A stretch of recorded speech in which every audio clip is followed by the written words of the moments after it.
let's keep it in Tennessee, man. Let's keep it in Tennessee. Let's keep it a buck, Con. The Let's keep it a number buck. one. Let's keep it a buck. The Let's keep it number a one buck. overall pick, Cam Ward.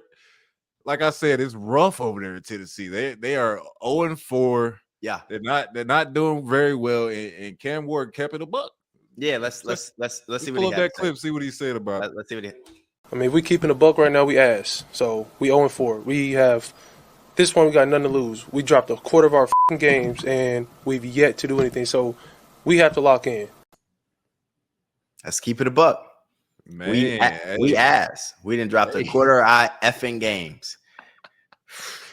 He's 100% right.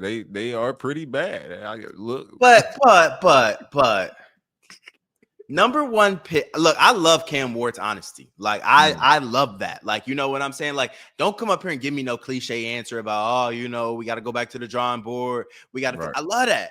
Be real. Show me some personality. That's what fans love. That's what they gravitate towards. But Cam, let's take a step back. It ain't on you, dog. You got drafted to a really bad organization. When you get drafted number one overall, you're not going to a playoff contender. And every other quarterback that's gotten drafted recently has started the season 1-3, 1-2, 0-4, 0-3. Like, so you're just falling right in line with those other former number one overall picks. You're going to have some tough days. I mean, you got a multi-million-dollar receiver in Calvin Ridley who can't even catch the ball right now. Like, I mean, what are we doing? Ever since he didn't got suspended for that year and gambling, that man ain't been the same. I mean, you could have blamed it on another quarterback when he was in Jacksonville and Trevor Lawrence, but then he didn't came down to Tennessee and he's stinking it up right now. He's having to wear glasses that cut off half your eyesight like this so you can focus on catching the ball. You stop learning how you stop knowing how to catch the ball after a couple of years, dog. Like, what's up? So I don't think it's really on Cam. I think it's on a bunch of things around that organization. Because, you know, Jeff Simmons on defense, like, they still got some ballers. You know what I'm saying? Yeah. But they don't have enough ballers, I think, right now. But keeping it a buck, they are ass right now.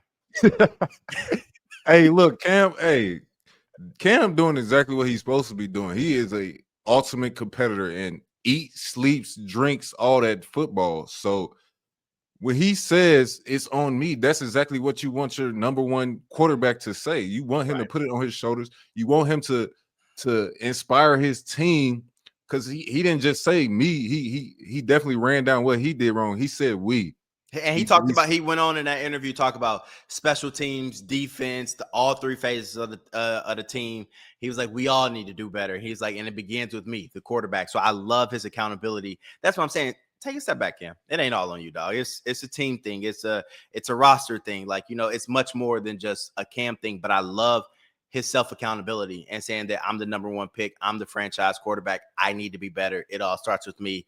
That's the true, you know, example of a leader right there. And I think, you know, a lot of guys, I'm sure you can attest to this, but I'm sure guys in the locker room will appreciate him a lot more for coming out and saying things like that. Definitely, man. And everybody in that locker room knows that what he's saying is 100% true. So let's figure out what we got to do. Let's put our heads together, offense, defense, special team, complementary football, and figure out how we can just get a win, man. Because right now, it's a reason why your coach was just flustered in that. And it's a reason why reporters flustered, because they like, I'm tired of covering this crap. It's hard to ask y'all the same questions every week. Like, I'm not gonna lie, when y'all be losing like that, like not y'all, like, you know, just anybody, any NFL team.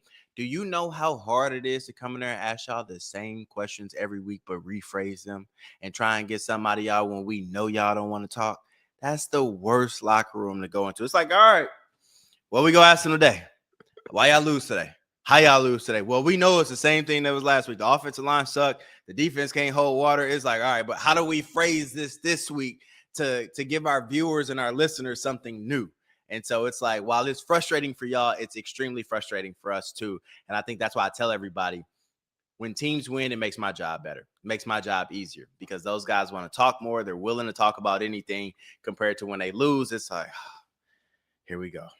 Let's go see what they got to say today. I'm sure it's gonna be the same thing as last week, but all right, let's go. Well, everybody's job is hard right now in Tennessee.